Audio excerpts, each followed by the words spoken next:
যখন অনুষ্ঠানটা শুরু করে আপনি শেষ করেছিলেন একটা বাক্য দিয়ে যে ডক্টর ইউনূসের আমলের সাথে এই আমলের কতটুকু পরিবর্তন হলো।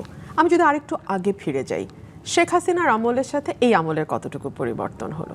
আপনি যদি একজন সাধারণ মানুষকে প্রশ্ন করেন, একদম সাধারণ, যে মানুষটির কোনো রাজনৈতিক পরিচয় নেই, কোনো ক্ষমতার সঙ্গে যুক্ততা নাই, অঢেল অর্থবিত্ত নাই, সেই মানুষটি আপনাকে চোখ বন্ধ করে বলবে জিনিসপত্রের দাম তার নাগালের বাইরে, ন্যূনতম কোনো নিরাপত্তা সে বোধ করে না পথে কিংবা বাড়িতে, এবং চাঁদাবাজিতে তার জীবন অতিষ্ঠ। যদি তার কোনো মামা, খালা, খালু, রাজনৈতিক কোনো বড় কর্তা ব্যক্তি না হয়ে থাকেন এবং তার নিজস্ব বিশাল অগাধ সম্পদ না থাকে, তাহলে আসলে তার জন্য বাংলাদেশের মতো অনিরাপদ জায়গা খুব কমই হয়। এবং আজকে যেই বিষয়টি আমাদের আলোচনায় এসছে যে পদই যথেষ্ট, আর কোনো যোগ্যতার প্রয়োজন নাই, দেখুন ঠিক এই বিষয়টির বিরোধিতা করেই কিন্তু গণ অভ্যুত্থানের জন্ম হয়েছিল, তাই না? যে আমরা মেধার ভিত্তিতে যাব নাকি কোটার ভিত্তিতে যাব, সেটা ছিল আমাদের প্রথম পা ফেলা। এই আন্দোলনের গণ অভ্যুত্থানের শুরুটা ছিল সেখান থেকে। সেই জায়গায় যদি আপনি দেখেন, বিএনপি ক্ষমতায় আসতে না আসতেই বাংলাদেশ ব্যাংকের গভর্নর নিয়োগের কথা আপনার মনে থাকবে, যেই পদটি অর্থনীতির, আমি বলবো যে বাংলাদেশের অর্থনীতির পলিসি মেকিং থেকে শুরু করে প্রতিটি ব্যাংক কিভাবে চলবে, ব্যাংকের স্বচ্ছতা কিভাবে নিশ্চিত হবে এবং সে স্বচ্ছতা নিশ্চিতে কি কি পদক্ষেপ নেওয়া হবে, তার পুরোটাই কন্ট্রোলড বাই বাংলাদেশ ব্যাংক। তো সেই বাংলাদেশ ব্যাংকের তৎকালীন যিনি গভর্নর, তাকে কিভাবে সরানো হয়েছে এবং বিএনপির নির্বাচনী পরিচালনা কমিটির একজন ব্যক্তিকে, যিনি একই সঙ্গে গার্মেন্ট ইন্ডাস্ট্রিরও মালিক, মানে ফ্যাক্টরি আছে তার, কিসের যেন, সোয়েটার ফ্যাক্টরি বোধ হয়, হ্যাঁ সোয়েটার ফ্যাক্টরি। তো সেই সোয়েটার ফ্যাক্টরির মালিককে আমরা বাংলাদেশ ব্যাংকে প্রধান বানিয়েছি, তাই না? এই সরকার বানিয়েছে। এরপরে আসেন প্রত্যেকটা জেলায় জেলায়, প্রত্যেকটা জেলায় জেলায়, যেই জেলায় যে এমপি ক্যান্ডিডেট ফেল করেছে, অর্থাৎ জনগণ এই বিএনপির ভরা জোয়ারের সময় যাদেরকে ভোট দেয় নাই, সেই মানুষগুলোকে জেলার মাথা হিসেবে বসিয়ে দিয়েছে। জেলায় জেলায় প্রশাসক নিয়োগ করেছে দলের, ন্যূনতম যাদের কোনো জনপ্রিয়তা নাই, ভোট টোট পায় নাই, ফেল করেছে, কিংবা যাদের নমিনেশন দিতে পারে নাই কিন্তু দলের ভালো ডোনার বা ভালো সম্পর্ক, তাদেরকে জেলায় জেলায় প্রশাসক পদে বসিয়েছে। 11টি স্বায়ত্তশাসিত প্রতিষ্ঠান, কর্পোরেশনের প্রধান হিসেবে বিএনপির বিভিন্ন পদের মানুষদের বসানো হয়েছে। বিসিবিকে বলা হয় বাবা চাচার দোয়ার একটা বোর্ড, মা বাবার দোয়া। তো আপনি আমাকে বলেন, আর শামসুল আলম সাহেবের নিয়োগটা তো আপনি নিজেই বললেন, তো এতগুলো ক্ষেত্র আমরা দেখলাম, আর বাকিটা কি থাকে? এবং আপনি সুপ্রিম কোর্টের বিচারক নিয়োগ বলেন কিংবা আপনি নির্বাচন কমিশনে কমিশনার নিয়োগ বলেন, সকল কিছুর মানে মূল চিন্তাটাই হচ্ছে উনি আমার দলের কিনা। ধরুন এই যে বিশ্ববিদ্যালয়গুলোতে একটার পর একটা ভিসি আমরা চেঞ্জ হয়ে গেল, হ্যাঁ, এই দলীয়করণ আমরা আওয়ামী লীগের সময়ও দেখেছি, কিন্তু আমরা তো সেখান থেকে বের হয়ে সত্যিকার অর্থে যোগ্যতা আছে এমন মানুষকে তো ভিসি হতে দেখলাম না। আমি আপনাকে মনে করিয়ে দিই, আপনার মনে থাকবে ঢাকা বিশ্ববিদ্যালয়ের যিনি ভিসি, তার কিছু ছবি ফেসবুকে এসেছিল। প্রধানমন্ত্রীর স্ত্রী ডক্টর জুবাইদা রহমান ঢাকা বিশ্ববিদ্যালয়ে যাওয়ার পরে ওনার যে বডি ল্যাঙ্গুয়েজ আমরা দেখলাম সেই ছবিতে, আমি ভাবতে পারি না আসলে, মানে আমাদের ফ্যামিলিতে তো বিশ্ববিদ্যালয়ের শিক্ষক আমার 3 চাচা ছিলেন অ্যাকচুয়ালি। সো তাদেরকে কখনো, তারা কেউ বিসি হন নাই, কিন্তু তাদেরকে এই বডি ল্যাঙ্গুয়েজে কোনো ছবি, আমি 70 দশক 60-এর দশকের কথা বলছি, চিন্তাও করা যায় না। রুমির ফারহানা, আপনি বা বিরোধী রাজনৈতিক দল যখন এই অভিযোগগুলো দিচ্ছেন, ঠিক একই সময়ে মাহাদি আমিন বলেছেন, মানে তিনি প্রধানমন্ত্রী কার্যালয়ের মুখপাত্র, তিনি বলেছেন যে এই 5 মাসে সরকার বহুমাত্রিক অভূতপূর্ব সাফল্য অর্জন করেছে। মানে মাহাদি আমিনের দায়িত্ব হচ্ছে কি কি জায়গায় সরকার সাফল্য অর্জন করেছে সেটা বলা, তাই না? আমি তো আপনাকে একটা একটা করে খাত ধরে ধরে বললাম। তো এখন আপনি যদি আমাকে এরকম ব্লান্ট একটা স্টেটমেন্ট বলেন মাহাদি আমিনের, আমি তো বুঝবো না। তো মাহাদি আমিন পাঁচটি খুব স্পেসিফিক ভাবে বলেছেন যে তারা বিএনপি এই সময়ের মধ্যে জনগণের আস্থা, ভালোবাসা, সমর্থন পেয়েছে। এটা তো এক সেকেন্ড, আমি একটা একটা করে বলি। এটার কি কোনো প্যারামিটার আছে? এটার কোনো পরিসংখ্যান আছে? এটা নিয়ে কোনো গণভোট হয়েছে? এই গণভোটে 90% মানুষ বিএনপির প্রতি আস্থা দেখিয়েছে, মানে এই 4 মাসে। দ্বিতীয়টি তিনি বলেছেন যে ইশতেহারের আলোকে সব শ্রেণী পেশার মানুষের স্বার্থ রক্ষা করা হয়। যেমন যেমন কোন শ্রেণী পেশার মানুষ? তারা কিন্তু বিভিন্ন সময় তারা ইশতেহারে যেটা বলেছেন ফ্যামিলি কার্ড থেকে শুরু করে অনেক ফ্যামিলি কার্ডেও তো খুবই বৈষম্য হচ্ছে, যেই এলাকাগুলো বিএনপি প্রো বিএনপি এলাকা সেখানে হচ্ছে, বগুড়া বিভাগ হয়ে যাচ্ছে।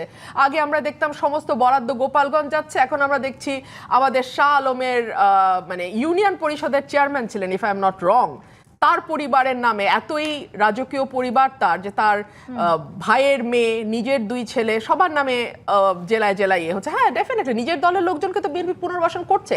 3 নম্বর কি বলেছেন মাদিয়া? স্বল্প সময়ের চ্যালেঞ্জ মোকাবেলায় সরকারের সফলতা। কোন চ্যালেঞ্জ সরকার মোকাবেলা করেছে স্বল্প সময়?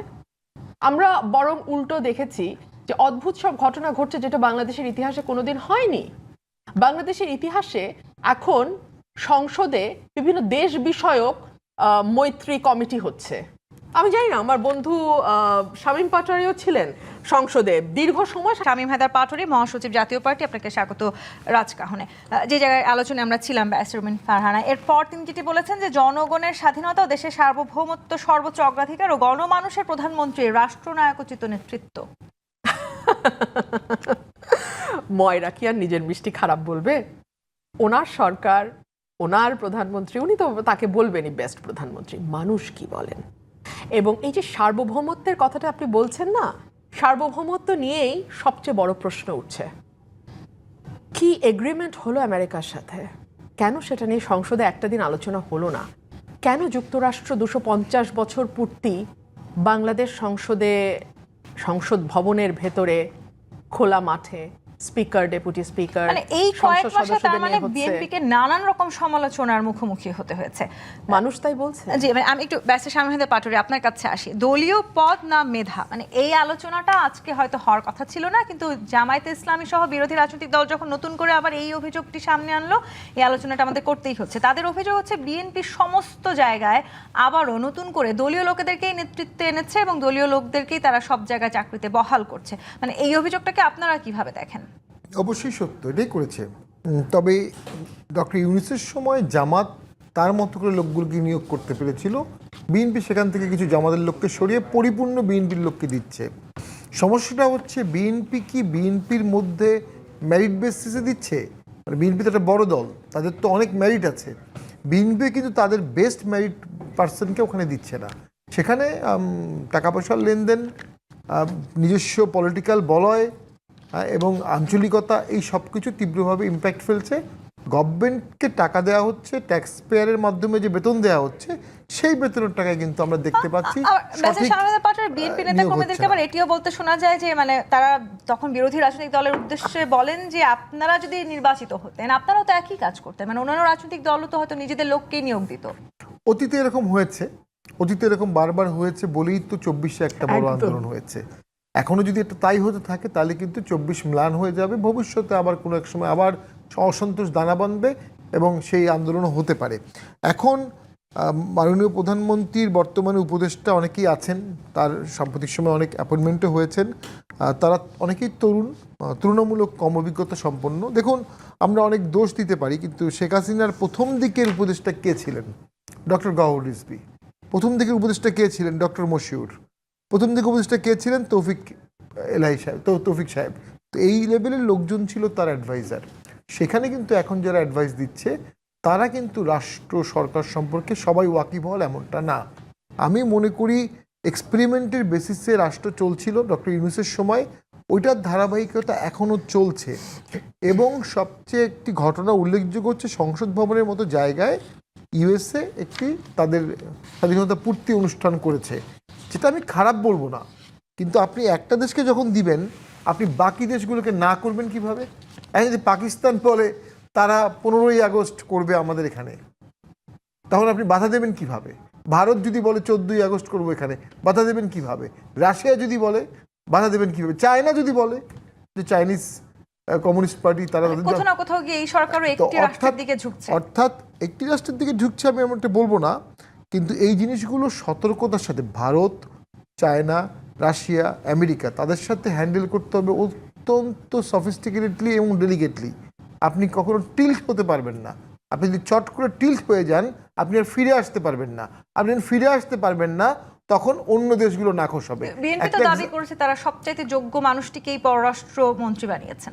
না, অবশ্যই তার অতীত যোগ্যতা অনেক আছে, এবং তিনি যোগ্য না হলে তো দুই রিজিমে কেউ থাকে না, ইউনুস রিজিমেও ছিলেন, এই রিজিমেও ছিলেন, তো সেই হিসাবে ডেফিনেটলি তার যোগ্যতা আছে। তবে আমরা যেটা অনুভব করি, বাংলাদেশে একটা ঘটনা ঘটে গেছে দুঃখজনকভাবে, এক্সটার্নালাইজেশন অফ ইন্টারনাল পলিটিক্স। বাংলাদেশে ভোট কি হবে, ভোটে কে আসবে, আওয়ামী লীগ ফিরে আসবে কিনা, আওয়ামী লীগকে ব্যান করতে হবে কিনা, এ সব কিছুই মনে হয় একটা এক্সটার্নাল ফ্যাক্টরের উপর নির্ভরশীল, বা অনেকগুলো এক্সটার্নাল ফ্যাক্টরের উপর নির্ভরশীল। আমরা নিজেরা বসে 4-5টি দল নিজেরা বসে সমাধান করে কেন নিজেদের সমস্যাগুলো সমাধান করতে পারি না? আমি বর্তমান সরকারের তো এখনও সাফল্য ব্যর্থতা দেখার সময় আসেনি, তবে একটা ব্যর্থতা তো করে ফেলেছে, যে তাদের হাতের মধ্যে ছিল, তারা রিকনসিলিয়েশন করতে পারত। রিকনসিলিয়েশন সময়ের দাবি ছিল, রিকনসিলিয়েশন করবে বলেই যেদিন তারেক জিয়া বাংলাদেশে আসলেন, যারা বিএনপি করে না তারাও তার দিকে আসার মুখ ছিল তাকিয়েছেন, এবং অনেকে ভোটও দিয়েছেন, এবং বিএনপি ল্যান্ডস্লাইড ভিক্টরি পেয়েছে। এরপরে কিন্তু রিকনসিলিয়েশনের দিকে বিএনপি হাঁটলো না। যেহেতু বিএনপি রিকনসিলিয়েশনের দিকে হাঁটলো না, এই যে অনেকগুলো মানুষের প্রত্যাশার জায়গাটা বিএনপি নষ্ট করে দিল। আপনার একটা বক্তব্যে আপনিও বলেছেন যে মানে আপনারা যদি সেই সময় বিএনপির সাথে না থাকতেন, বিএনপি হয়তো এই জয় পেত না। মানে এটাকে আসলে আপনি ঠিক কিভাবে মূল্যায়ন করেন? মানে জাতীয় পার্টিকে আসলে জাতীয় পার্টির সাথে না থাকলে বিএনপি জয়ী হতো না, এটাকে কি আমরা এভাবে বলিনি। দেখুন, এই 2-3 দিন আগে মহামান্য পদত্যাগ করলেন, তার প্রতি আমার কোনো ব্যক্তিগত সিম্প্যাথি, তাকে আমি চিনিও না। মহামান্য পদত্যাগ করেছেন, এটা স্বাস্থ্যগত কারণে, এটা কেউ বিশ্বাস করে না। এখানে প্রেশার ছিল, একজন সাংবাদিক বলেছে বিশেষ এজেন্সির প্রেশারে ওনাকে ডেডলাইন দিয়ে দেওয়া হয়েছিল। চুপ্পু সাহেব যদি রাষ্ট্রপতি না থাকতেন, বা সে 2 বছর আগে বা 1.5 বছর আগে পদত্যাগ করতেন, দেশে ভোট হতো না, বিএনপি ক্ষমতায় আসতে পারতো না। সেম ফর ওয়াকার সাহেব। ওয়াকার সাহেব এবং চুপ্পু সাহেব ছিলেন বলে দেশে ভোট হয়েছে, বিপ্লবী সরকার বা অ্যাডভেঞ্চারাস সরকার হয়নি, বিএনপি ক্ষমতায় আসছে। এখন জাতীয় পার্টি বাইরে গিয়ে তো এখনো পর্যন্ত করার কিছু সুযোগ নাই, মানে এখনো সুযোগ নাই। জাতীয় পার্টি ভোটে যাওয়ার কারণে জামাত এবং এনসিপি ভোট বর্জন করতে পারেনি।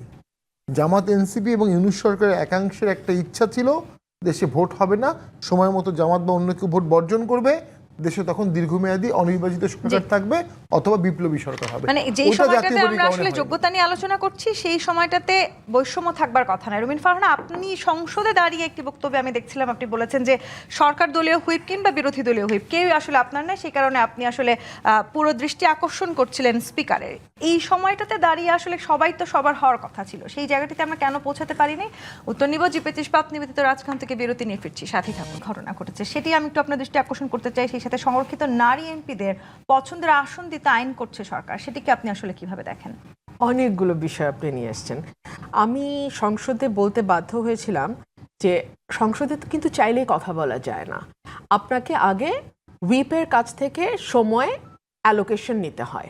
সো আমি যখন বিরোধী দলের হুইপ মানে নাহিদ ইসলামের কাছে যাই, উনি চেষ্টা করেন, বাট ইনভেরিয়েবলি উনি বলেন যে আপনার জামাতের আমিরের পারমিশন লাগবে, এবং জামাতের আমির ফর অবভিয়াস রিজনস উনি ওনার দলের জন্য বরাদ্দ সময় থেকে আমাকে দেবেন না। সো আমাকে যেতে হয় তখন সরকার দলের কাছে, সরকার দলের হুইপের কাছে। যেহেতু আমি সরকারি দলের একজন ক্রিটিক, তারাও অফকোর্স তারাও ভেরি কমফোর্টেবল না আমাকে সময় দিতে।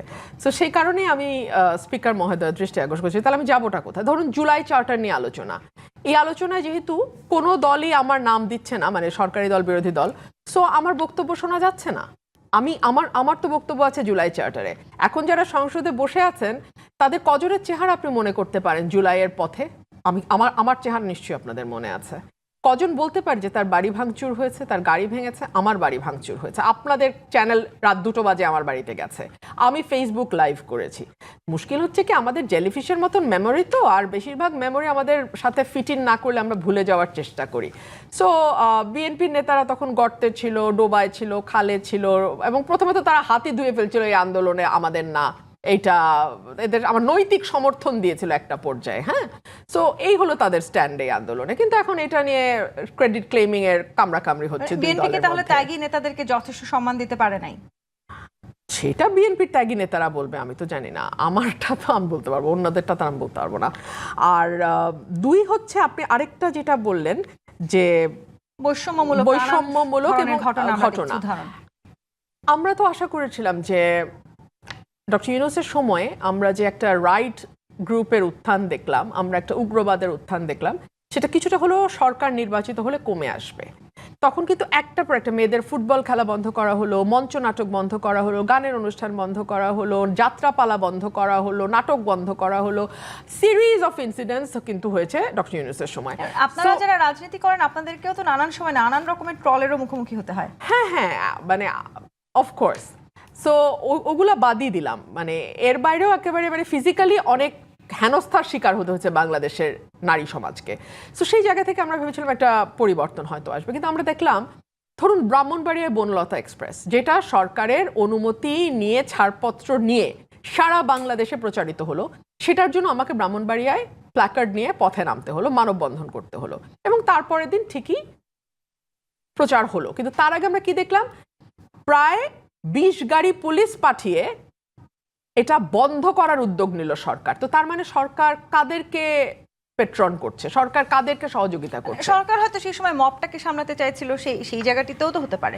যদি সরকার 20 গাড়ি পুলিশ দিয়ে এটা প্রচারের ব্যবস্থা করতো তাহলে আমি বুঝতাম যে সরকার তার স্ট্যান্ডে অটল, কিন্তু এটা তো কম্প্রোমাইজিং গভর্নমেন্ট, তারা তো ভয় পেয়ে যাচ্ছে। যে শিক্ষিকার কথা আপনি বললেন, এটা বিচ্ছিন্ন কোনো ঘটনা না।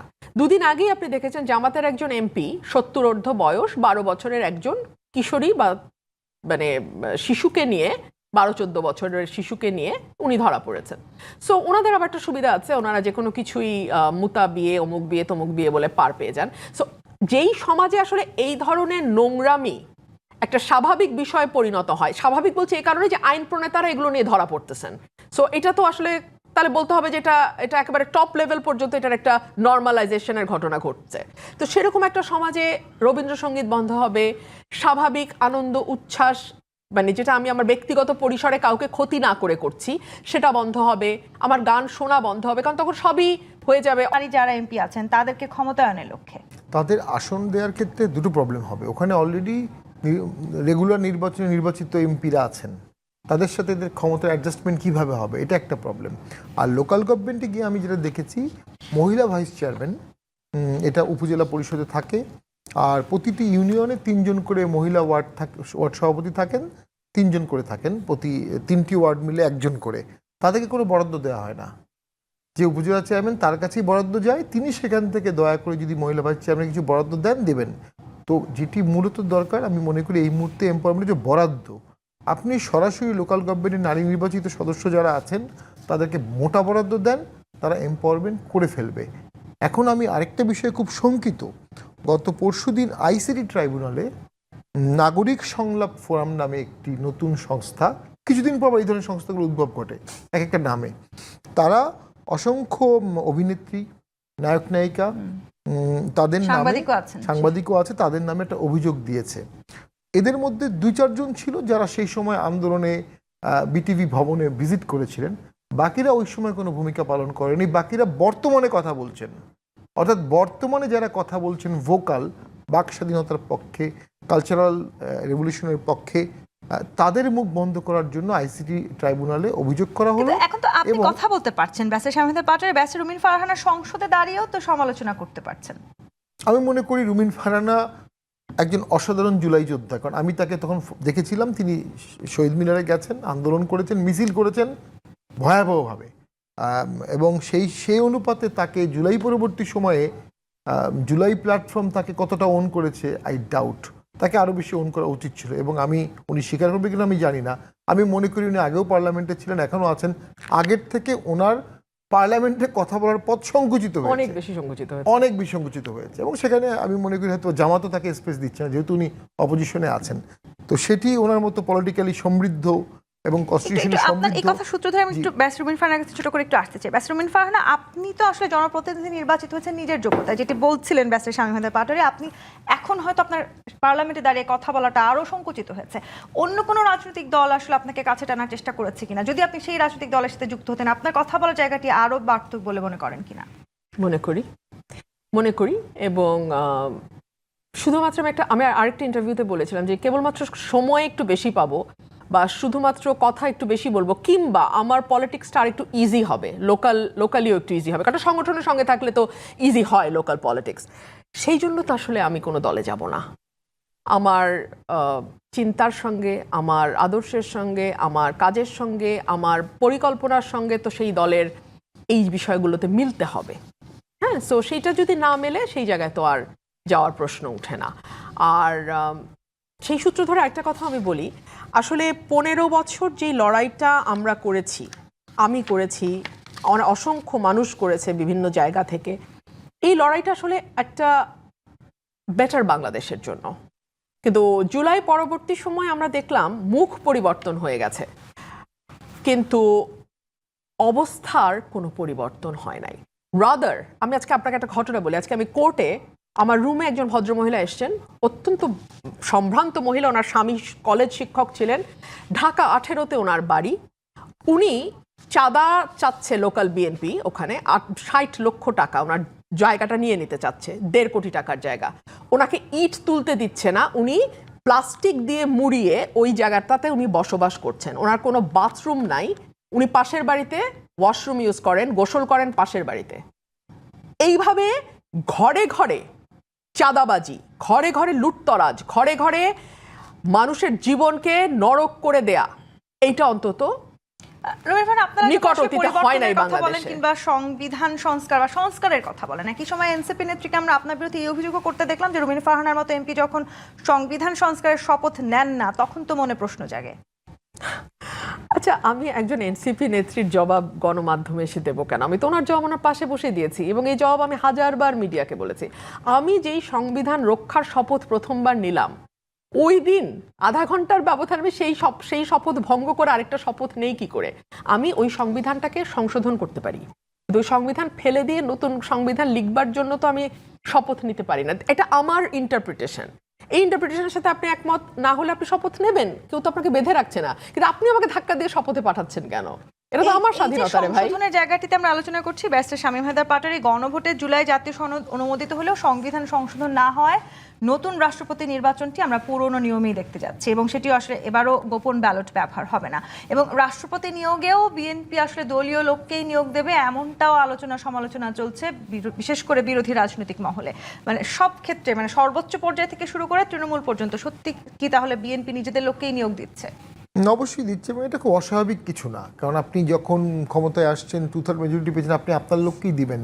এর থেকে ডিপার্চার হবে এমনটা আমরা মনে করি না, আশা করাও ঠিক না। তবে যোগ্য লোককে দেন, ভালো লোককে দেন, এটা বিএনপির জন্য সুযোগ। বিএনপি যদি একটা ভালো লোককে, সর্বজন গ্রহণযোগ্য মানুষকে রাষ্ট্রপতি দিতে পারে, যিনি অপোজিশনেরও শ্রদ্ধা পাবেন, যিনি ক্রাইসিসে সাহসী ভূমিকা পালন করতে পারবেন। আমি গতকালকে একটা টক শোতে বলেছিলাম, বাংলাদেশে কোনো সেনাপ্রধান এবং কোনো রাষ্ট্রপতি কোনো ক্রাইসিসে তার নিয়োগকর্তার পক্ষে সাহসী ভূমিকা পালন করতে পারেনি। তবে দেশের স্বার্থে সাহসী ভূমিকা পালন করতে পারে এমন লোক দিলে এটা দেশের জন্য একটা ইনস্টিটিউশন হিসেবে দাঁড়াবে। রাষ্ট্রপতি পদটা একটা প্রতিষ্ঠান, এই প্রতিষ্ঠানটা যেন দাঁড়িয়ে যায়, এটা আমরা চাই। আরেকটা জিনিস আমি যেটা বলছিলাম, এই যে শিল্পীদের নামে মামলা করা, কথা বলার কারণে, এটা কিন্তু চায়নায় হয়েছিল, জিয়াং কিং করেছিল। সেই সময় 5 লাখের উপরে মানুষ মারা। জিয়াং কিং মাও সেতুংয়ের ওয়াইফ ছিলেন। 6.5 বিলিয়ন মাও সেতুংয়ের স্পিচ প্রিন্ট করে রেড বুক করা হয়েছিল। 6.5 বিলিয়ন, মানে 650 কোটি, এবং সবাইকে এটা মুখস্থ করতে হতো। স্কুলের টিচাররা সবাই এটা মুখস্থ করতো, স্কুলের বাচ্চারা মুখস্থ করতো। এখন আপনি জুলাই সনদ বা এই জিনিসকে তোতা পাখির মতো বাঙালিকে মুখস্থ করাতে চাচ্ছেন, আর যারাই এটার বিরুদ্ধে কথা বলছে তাদেরকে আপনি মামলা দিচ্ছেন। কোথায় দিচ্ছেন? ICT tribunal. এটা করা হয়েছিল কিসের জন্য? 71-এর জেনোসাইডের জন্য প্রিন্সিপালি। 24-এর গণহত্যা এটার মধ্যে জাস্টিফাই হয়। আপনি এখন 18 সালের ক্রস ফায়ার এটার মধ্যে নিয়ে আসছেন, ইতিমধ্যে চার্জশিট দেওয়া হয়েছে। আপনি 13 সালের ঘটনা এখানে নিয়ে আসতেছেন। ট্রাইব্যুনাল তো আস্তে আস্তে তার বাইটিং পাওয়ার হারিয়ে ফেলবে, এবং এত মামলা ওভারবার্ডেন হবে।